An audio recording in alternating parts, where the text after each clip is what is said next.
విశ్వాసము చేత దేవుని ప్రజలని పిలువబడిన ప్రియ హోప్ టీవీ ప్రేక్షకులకు ప్రభునామములు శుభములు. విశ్వాస పోరాటం, విశ్వాస వీరులు, ఈ కథల పేర్లు చెప్పగానే మనకెప్పుడు జంటగా గుర్తొచ్చేది యెహోషువ గ్రంథం. యెహోషువ గ్రంథం అనగానే యెహోషువతో పాటు గుర్తొచ్చేది కాలేబు.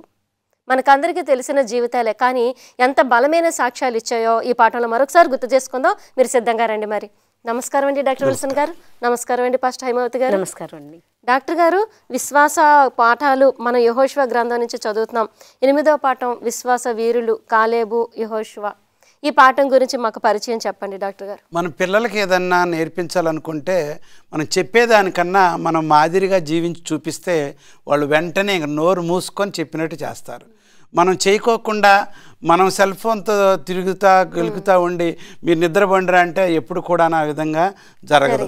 మనం సరిగ్గా భోజనం చేయకోకుండా మీరు ఖచ్చితంగా కూర్చొని వెజిటేబుల్స్ తినాలి, అప్పుడే మీకు ఐస్ క్రీమ్ ఇస్తామంటే మనం చేయకోకుండా వాళ్ళు చేయమంటే చేయరు. ఎన్నో విధాలుగా మన జీవిత విధాల్లో మాదిరిగా ఉన్నప్పుడే అది నిజమైన గొప్పతనం. గాంధీ గారిని ఎందుకు గొప్పగా ఇష్టపడుతున్నారు ప్రపంచం అంతా అంటే ఆయన చేసి చూపించాడు కాబట్టి. అహింస అంటే ఏంటి, సామాన్యమైన జీవితం అంటే ఏంటి అర్థమవుతుందండి. ఈ విధంగా చేయటం వల్లనే వాళ్ళు బాగా అర్థం చేసుకొని వాళ్ళు గొప్ప వీరులుగా మిగిలిపోయి ఉన్నారు.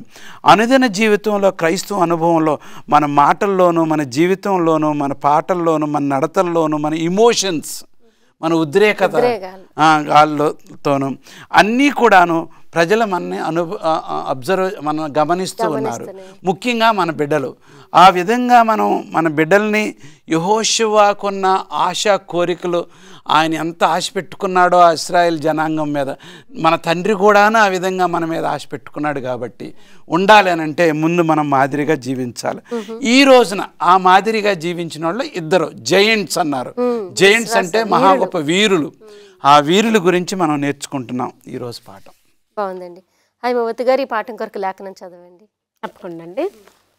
హెబ్రీయులకు రాసిన పత్రిక 13వ అధ్యాయం 7వ వచనము. మీకు దేవుని వాక్యము బోధించి మీ పైని నాయకులుగా ఉన్నవారిని జ్ఞాపకము చేసుకుని వారి ప్రవర్తన ఫలమును శ్రద్ధగా తలంచుకొనుచు వారి విశ్వాసమును అనుసరించుడి. అనుసరించమని ఖచ్చితంగా చెప్తున్నారు ముందు వారి విశ్వాసాన్ని. డాక్టర్ గారు, మరి యెహోషువ అనేటప్పటికీ యెహోషువతో పాటు జంటగా చెప్పబడే వ్యక్తి కాలేబు. అతను ఎలాంటి వారు అంటారు? అతని గురించి మాకు కొంచెం వివరించండి.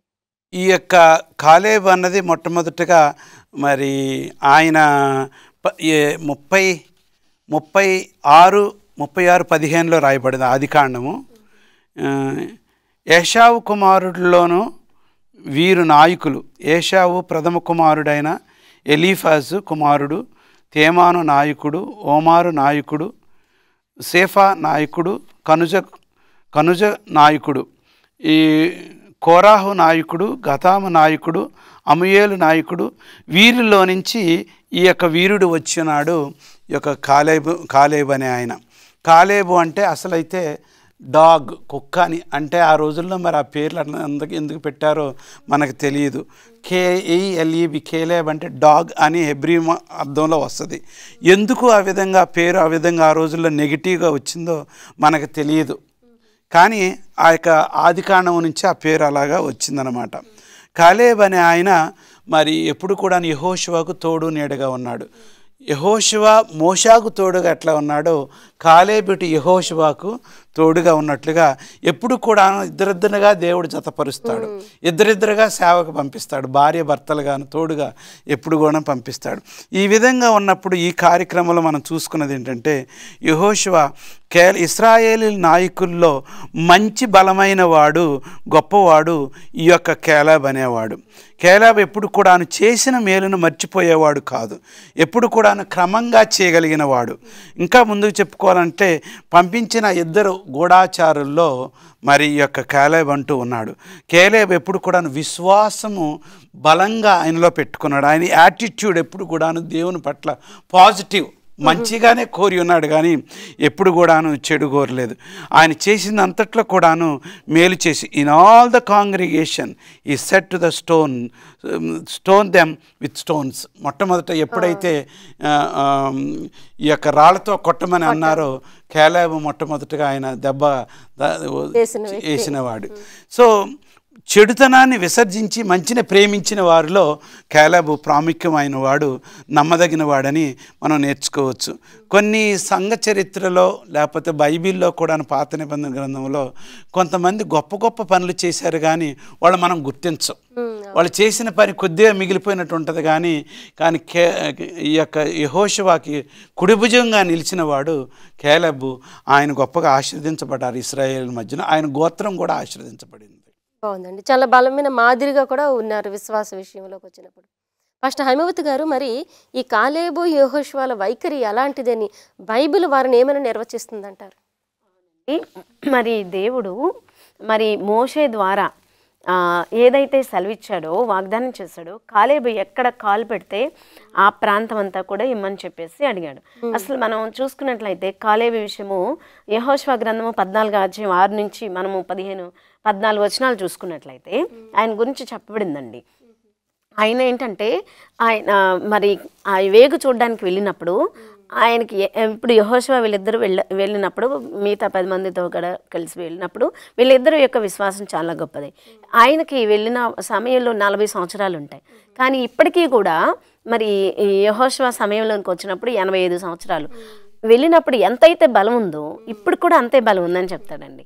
అంటే నేను జయించడానికి నాకు అంతే బలం ఉంది, యుద్ధం చేయడానికి నాకు అంతే బలం ఉందని చెప్తాడు. ఎంత విశ్వాసం ఉందో చూడండి. అందుకని ఈయన మనం చూసుకున్నట్లయితే హెబ్రోన్ ప్రాంతాన్ని నాకు ఇవ్వండి అని చెప్పేసి అంటాడు. ఎందుకంటే నాకు మోషే ఇచ్చిన వాగ్దానం ప్రకారం ఇప్పుడు వాళ్ళందరూ కూడా భయపడతారు కదా, పెద్ద పెద్ద గోడలు ఉన్నటువంటి ప్రదేశం అదంతాను కూడాను. అయితే చాలా పట్టణం కూడా మంచి పట్టణము. అయితే వీళ్ళు ఏదైతే పితరులు భయపడ్డారో ఆ ప్రాంతాన్ని నాకు ఇవ్వండి, ఎందుకంటే ఈ యొక్క విశ్వాసం వాళ్ళకి నేను చూపించాలి.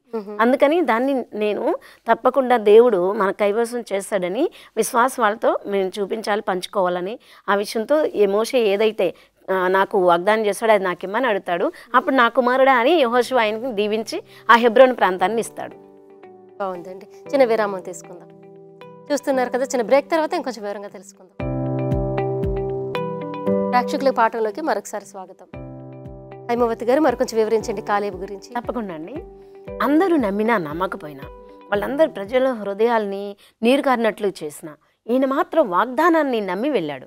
ఇక్కడ వాక్యంలో కూడా చెప్తుంది ఏంటంటే సంఖ్యాకాండం 14వ అధ్యాయము 24వ వచనంలో, నా సేవకుడైన కాలేబు మంచి మనసు కలిగి పూర్ణ మనసుతో నన్ను అనుసరించిన హేతు చేత అతడు పోయిన దేశంలో అతన్ని ప్రవేశపెట్టదు అని చెప్పాడు దేవుడు. అంటే దేవుడే చెప్పాడు ఆ మాట. దేవుడే చెప్పాడు ఆ మాట. దేవుని యందు విశ్వాసం ఉంచే వారికి ఏ మేలు కొదువై ఉండదండి. దేవుడే ఆయనకు పేరు పెట్టారని. అందరిలో వ్యత్యాసంగా ఉన్నాడు ఆయన. సంపూర్ణమైన విశ్వాసము దేవుని యందు ఉంచుకున్నాడు ఆయన. మరి 85 సంవత్సరాలు అప్పుడు దేవుని యందు ఎంత నమ్మకం ఉంది చెప్పండి. ఆయనలో అటువంటి నమ్మకం ఆయనని వారికి ఆయన పని ముగిస్తాడు. విశ్వాసం ఒక్కటే కాదు, దానికి పని కూడా కలిగి ఉండాలి. ఆయన పని కూడా కలిగి ఉండి, అంటే లోపల ఉన్న భావమే కాదు కానీ దాని క్రియల రూపంలో కూడా చూపించాలంటే. అవునండి.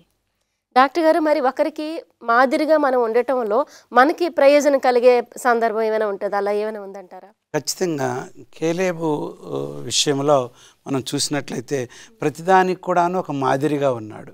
ఆయన ఎప్పుడు కూడా షార్ట్ కట్గా నేను గొప్పవాడిని అవ్వాలా, మరి యెహోషువ కన్నా నేను పెరగాలి, నేను సంపాదించుకోవాలి అని ఎప్పుడు కూడాను దీర్ఘశాంతం కలిగిన వాడు, ధైర్యవంతుడు. మరి వీళ్ళిద్దరే మంచి రిపోర్ట్ ఇచ్చినప్పుడు వాళ్ళని రాళ్లతో చంపాలని ప్రయత్నిస్తున్నప్పుడు నిలబడ్డాడు. సరే చంపండి, ఏమవుదాను అంటే నిలబడాను. ఇదంతా కూడాను దేవుడి యొక్క ధైర్యం ఆయనలో ఉన్నదన్నమాట. మనుషులు మంచి పేరు ఉండటం వేరు, దేవుని ధైర్యం కలిగి ఉండటం వేరు. ఒకసారి యెహోషువ గ్రంథం 15వ అధ్యాయము 16-17 చదవండి. కాలేబు కిరియత్సేఫరును పట్టుకొని దానిని కొల్లపెట్టిన వానికి నా కుమార్తె అయిన అక్సాను ఇచ్చి పెండ్లి చేసేదనని చెప్పగా, కాలేబు సహోదరుడును కనజు కుమారుడునైన ఒత్నీయేలు దాన్ని పట్టుకొనును గనుక అతడు తన కుమార్తె అయిన అక్సాను అతనికిచ్చి పెండ్లి చేశాను. చూసారా, శత్రువుని ఓడించడం కష్టం.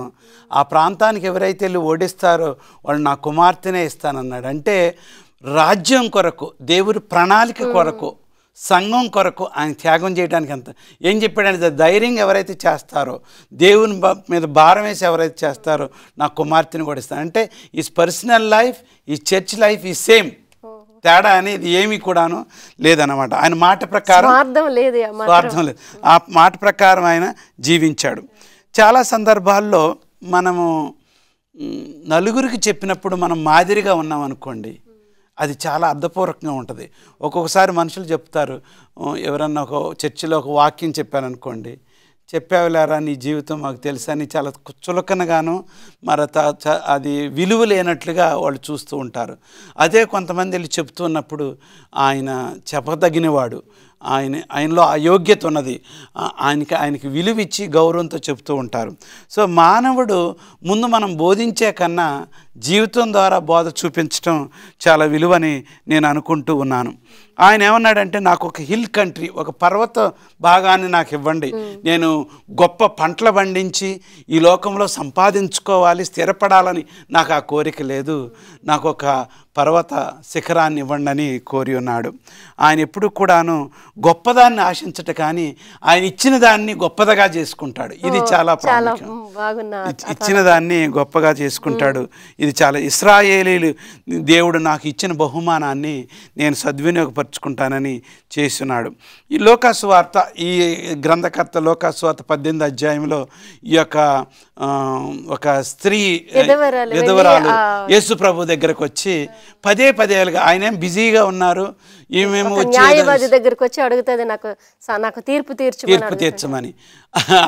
ఏమాత్రం కూడా శ్రద్ధ వహించలేదు, అది ప్రాముఖ్యంగా వాళ్ళు ఏమాత్రం ఎంచలేదు. కానీ ఇసుకిస్తుంది కాబట్టి ఆ విధంగా చేయటం వల్ల దేవుడు ఈ యొక్క కేలేబు ఎప్పుడు కూడా దేవునికి మేలు చేశాడు కాబట్టి ఆ మంచితనం కంటిన్యూస్గా చేయటం వల్ల దేవుడు కూడా ఆయన ఆశీర్వదించి గొప్ప చేసినట్లుగా మనకు కనపడుతుంది. కాలేబు జీవితం ఎంత గొప్ప సాక్ష్యంగా మనకి ఉంది అనిపిస్తుంది. హైమవతి గారు, మరి ఈ భూమిని పంచి ఇచ్చారు కదా, ఈ గొప్ప నాయకుడిగా యెహోషువలో మనం చూస్తున్నాము. మరి చివరి వారసత్వాన్ని పొందటంలో ఎదుర్కొన్న సంఘటన ఏమిటంటారు? అవునండి, ఇక్కడ మనం యెహోషువ యొక్క మన గుణగణాలు చూసుకున్నట్లయితే, యెహోషువ వాగ్దాత భూమికి ఇద్దరు వచ్చారు కదండి. అయితే ఈ ఇద్దరిలో మనం చూసుకున్నట్లయితే ఇక్కడ యెహోషువ 19వ అధ్యాయము 49 నుండి మనం చూసుకున్నట్లయితే 51వ వచనం వరకు ఆయన ఏమి కోరుకున్నాడు అనేటువంటి విషయం కూడా మనకి తెలుస్తుంది. సరిహద్దులను బట్టి ఆ దేశమును స్వాస్థ్యములుగా పంచి పెట్టుటకు ముగించిన తర్వాత ఇశ్రాయేలు నూను కుమారుడైన యెహోషువకు స్వాస్థ్యం ఇచ్చిరి.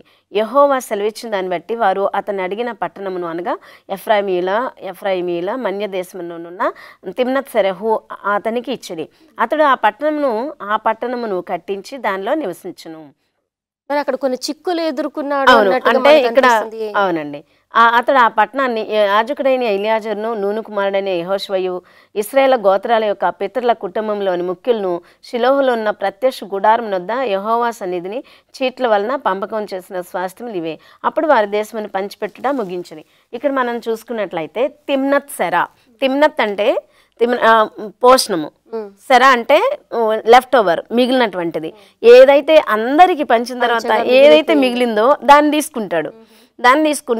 ఆయన ఏంటంటే ఏదో తను గొప్పగా ఇది అంటే గొప్ప మోడరేట్ సిటీనే కోరుకుంటాడు. కానీ మోడరేట్ సిటీ అంటే నార్మల్గా ఉండేటువంటి దాన్నే కోరుకుంటాడు, తగు మాత్రం దాన్నే కోరుకుంటాడు. కానీ నేను లీడర్ని కదా, జనసాంద్రత లేకపోతే పెద్ద పెద్ద మరి భవనాలు ఉన్నటువంటి వాటిని కోరుకోలేదు. ఆయన చూసుకున్నట్లయితే ఆయన తగ్గింపు గుణం ఇక్కడ మనం చూడొచ్చు. ఇంకా అంతే కాదండి, ఈయన ఆయనైతే యెహోషువ చివర్లో తీసుకుంటాడు. చూడండి, ఏదైతే మిగిలిపోయిందో దాన్ని తీసుకుంటాడు. బెస్ట్ ప్లేస్ కోరుకోవచ్చు ఆయన, కానీ ఆయన లీడరే. కానీ ఎందుకంటే అక్కడ షిలోహ్ ఉందండి, దేవుని సన్నిధి ఉంది కాబట్టి ఆయన కోరుకున్న దాన్ని బట్టి మనకు అర్థం అవుతుంది. దేవుని సన్నిధి అక్కడ ఉంది కాబట్టి ఆయన దేవుడి సన్నిధితో ఉండడానికి ఇష్టపడుతున్నాడు. ఇప్పుడు కీర్తనలు 27వ అధ్యాయం 4వ వచనంలో ఉంది కదా, ఆయన సన్నిధిలో ఉంటాం అనేటువంటి ఎంత ముఖ్యమైన అందమైన దేవుని ఆలయంలో ఉండడానికి ఆయన కోరుకున్నాడు. దేవుని రాజ్యాన్ని మొదట మనం వెతుకుతాము, ఎప్పుడైతే ఎదుగుతామో అప్పుడు అవన్నీ మనకు అనుగ్రహించబడతాయి. కాబట్టి మనం దేవుని యొక్క రాజ్యాన్ని మొదట వెతకాల్సిందిగా ఇక్కడ మనం చూస్తున్నాము. తిమ్నాత్ భూభాగము సెరా అంటే మిగిలింది అని. ఈ భూభాగం ఇశ్రాయేల్ రెండవ నాయకుడి గొప్ప లక్షణం. ఇక్కడ ఆయన హృదయం ఎక్కడుంది అనేటువంటిది మనకు అర్థమవుతుంది. అంటే ఇద్దరు ఈ విశ్వాసం చూపించటంలో వాళ్ళే పోటీ, కాలేబు కూడా చాలా గొప్ప మాదిరి అండి. చిన్న విరామం తీసుకుందాం. చూస్తున్నారు కదా, చిన్న బ్రేక్ తర్వాత పాఠం చివరిలో తెలుసుకుందాం. విశ్వాస వీరుల గురించి తెలుసుకున్నా, ఇంకా అందులోంచి మనం ఏమి నేర్చుకోవాలో ఈ చివరిలో తెలుసుకుందాం. డాక్టర్ గారు, మరి ఈ విశ్వాస వీరుల జీవితం అని అనుకున్నాం కదా, వీళ్ళ జీవితంలోంచి మన ఆధ్యాత్మిక ఎదుగుదలకి ఏమైనా పాఠాలు ఉన్నాయంటారా? తప్పకుండా చాలా ఉన్నాయి. వీరింత గొప్పవారు అయ్యారు అని అంటే వాళ్ళు ఎప్పుడు కూడాను ఎడతెగక దేవుని నీడలో నడిచారు కాబట్టి, వాళ్ళు స్వార్థం లేకుండా జీవించారు కాబట్టి, పరలోకమే వారి గమ్యం అనుకున్నారు కాబట్టి. ఇక్కడ ఉదాహరణ, these leaders are great heroes of faith and they are examples of spiritual growth. ఆత్మీయమైన పెరుగుదల మనకు కావాలనుకున్నట్లయితే ఈ నాయకుల్లోనే మనకు కనపడుతుంది. ఎందుకంటే ఉదయాన్నే లేచి ముందు వారు దేవుని సన్నిధికి వెళ్ళారు. ఎప్పుడు కూడాను దేవుని ధర్మశాస్త్రాన్ని మన మనసులో పెట్టుకున్నారు. ప్రజలకు పరిపాలన వేరు, దేవుని భక్తి కూడా ఈ మాత్రం వీటిలో రాజీ పడలేదు వాళ్ళు ఏమాత్రం కూడాను. ఇక్కడ ఎలెన్ వైట్ గారు ఏం చెప్తుందంటే, వాళ్ళు ఎప్పుడు కూడాను దేవుని వారి యొక్క ముందు చూపులో పెట్టుకున్నారు కాబట్టి ఎప్పుడు కూడాను వాళ్ళు ప్రకాశిస్తూ వారి క్యారెక్టర్ అనేది divine character is shown out. దైవ గుణలక్షణాలు వారిలో ఎక్కువగా బాగా కనపడి ఉన్నాయి కాబట్టి వాళ్ళు ఎప్పుడు కూడాను దేవునిలో పెరుగుతూ అభివృద్ధి పడి ఉన్నారు. క్రైస్ట్ ఆబ్జెక్ట్ లెసన్ 355వ పుటలో, క్రైస్ట్ ఆబ్జెక్ట్ లెసన్ 355 పుటలో వాళ్ళ క్యారెక్టర్, వాళ్ళ గుణలక్షణాలు, వాళ్ళ ఉద్దేశాలు, వాళ్ళ జీవితమే నలుగురికి మాదిరిగా ఉంటుంది. నవీన కాలంలో మనం నలుగురికి మాదిరిగా ఉండాలి కష్టం, కానీ అయినా కానీ సవాళ్ళతో కూడిన పని కాబట్టి మనం చేయి ప్రతి పని ఒకళ్ళు మన గమనిస్తున్నారు కాబట్టి, దేవుడు మనం లెక్క అడుగుతాడు కాబట్టి మనకి ఇచ్చిన బాధ్యత చాలా జాగ్రత్తగా చేయాలి. ఇంకొక ఉదాహరణ క్రొత్త నిబంధన గ్రంథంలో గ్రంథకర్త చెప్తున్నాడు, రోమా గ్రంథం 12వ అధ్యాయంలో, కాబట్టి సహోదరులారా, పరిశుద్ధమును దేవునికి అనుకూలమైన సజీవ యాగముగా మీ శరీరంలో, రోమా 12:1-2 చదువుతున్నాను, అనుకూలమైన సజీవమైన యాగముగా మీ శరీరములను ఆయనకు సమర్పించుకొనుడని దేవుని వాత్సల్యమును బట్టి మిమ్మల్ని బ్రతిమలాడుకొనుచున్నాను. అరే పౌలేంటి బ్రతిమలాడుతున్నాడు మనని? రోమా సంఘానికి రాస్తూ, మీరు అన్యులుగా ఉన్నారు, మీరు దేవునిలోకి వచ్చారు, మీరు అన్యులుగా ఉన్నప్పుడు మీ శరీరం మీ ఇష్టానుసారంగా చేసుకున్నారు, మీ దేవుళ్ళు దేవతలకు మీ ఇష్టానుసారంగా చేశారు.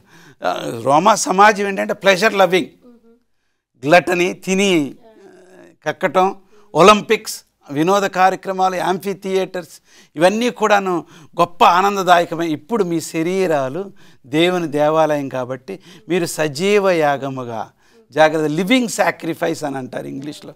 అనుదిన జీవితంలో ఈ రోజుల్లో మనం గెలవాలి అని అంటే, దేవుని రాజ్యాన్ని స్థిరపరచాలి అనుకున్నట్లయితే, దేవుని రాయబారులుగా ఉండాలనుకున్నట్లయితే మన అనుదినము కూడాను దేవుని రాయబారులుగా సజీవ యాగముగా ఉండి ఆయన్ని సమర్పించుకొని ఉండాలని, మీరు ఈ లోకపు మర్యాదను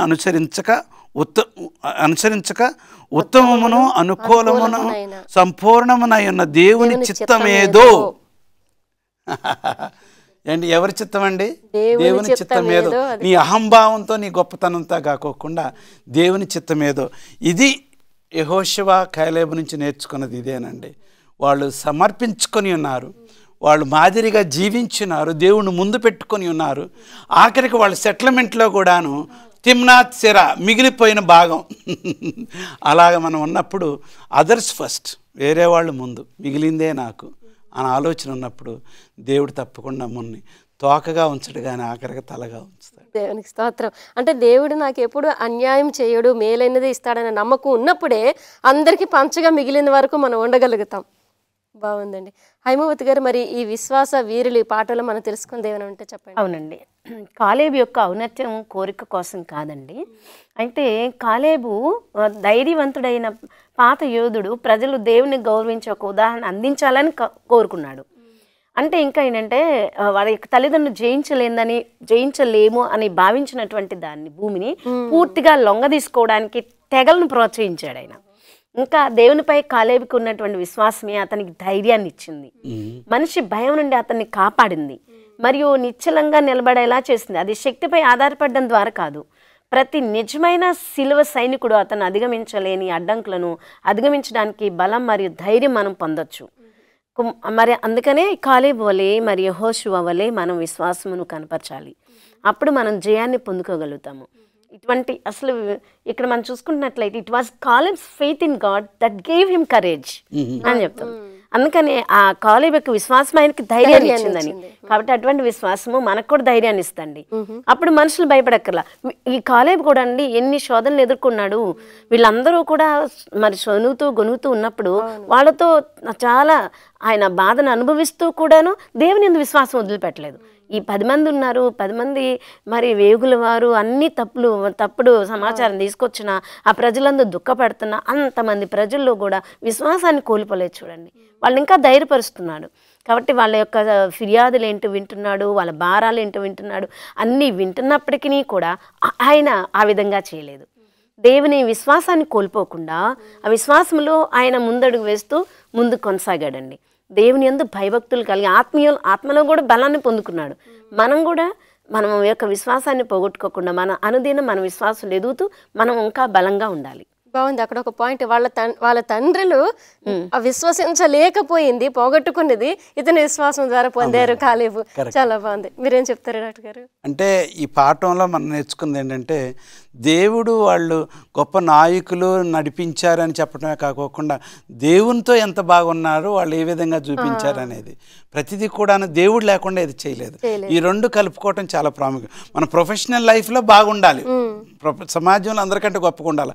వాటి పైన సిగ్గుపడుకోకుండా దేవుడు ఉన్నాడు, ఆయన నిజమైన దేవుడు, ఆయన నడిపిస్తాడు అని మనం మాదిరిగా ఉన్నప్పుడు then you are the best. బాగుందండి. ఆ విధంగా ప్రేక్షకులు దీవించండి డాక్టర్ గారు. మహాపరిశుద్ధుడా, పరలోకమందున మా తండ్రి, మా ముందు పాత నిబంధన గ్రంథంలో యెహోషువను కేలేబుని ప్రభ నిలబెట్టి ఉన్నారు. కాలేబు చాలా గొప్పవాడు ప్రభ, స్వార్థం లేని ప్రభు. అలాగనే యెహోషువ కూడాను, మేము కూడాను ప్రభ నలుగురిని మేలుకోరి దేవునితో సహవాసము చేసి మాదిరికరమైన జీవితం జీవించట్లో మాకు సహాయం చేసి మమ్మల్ని మా ప్రేక్షకులను దీవించమని క్రీస్తుపేట ప్రార్థన చేసుకుంటున్నాము తండ్రి. బాగుందండి. చాలా ఆసక్తికరమైన పాఠం. ఎంత బలంగా చాలా వివరంగా చెప్పారు కాలేబు జీవితం, యెహోషువ జీవితం గురించి. చాలా వందనాలండి. వందనాలండి. విన్నాం కదా ప్రియ సహోదరులారా, విశ్వాసము చాలా సాధారణంగా కనిపిస్తూనే చాలా రోజువారీ అంశాల్లోనే మనం నిరూపించుకోవాల్సిన బలమైన పోరాటం అది. నిజంగానే వారి జీవితాలు చూస్తే అవి మనకి మాదిరిగా ఉన్నాయి. ఆ రీతిగా ప్రయత్నం చేయడానికి మనకి కూడా అవకాశం ఉంది. దేవుని వాక్యము, ఆయన ఆత్మ మనకు అట్ట అవకాశం ఎప్పుడూ ఇస్తూనే ఉంది. ఎందుకంటే మనము కూడా దేవుని పిల్లలమని పిలువబడ్డాం కాబట్టి. దేవుని పిల్లలమని పిలువబడిన మనము వాగ్దాన సంతానం. అక్కడితో ఆగిపోలేదండి. ఈ వాగ్దాన సంతానం ఖైదీలు అయ్యారంట. ఏ విషయంలో ఖైదీలుగా ఉన్నారు, దాని నుంచి ఎలా విడుదల వచ్చింది, ఖైదీలకు ఇవ్వబడిన వాగ్దానం ఏమిటో తెలియాలంటే వచ్చే పాటలో మనం కలుసుకోవాలి. అంతవరకు ఈ పాఠాలు మీరు వినండి, లైక్ చేయండి, షేర్ చేయండి. ఈ పాటలు మరలా ధ్యానం చేసి మన రోజువారీ జీవితంలో అధ్యయనం అలవాటుగా చేసుకొని క్రీస్తు దీవెనలు పొందండి.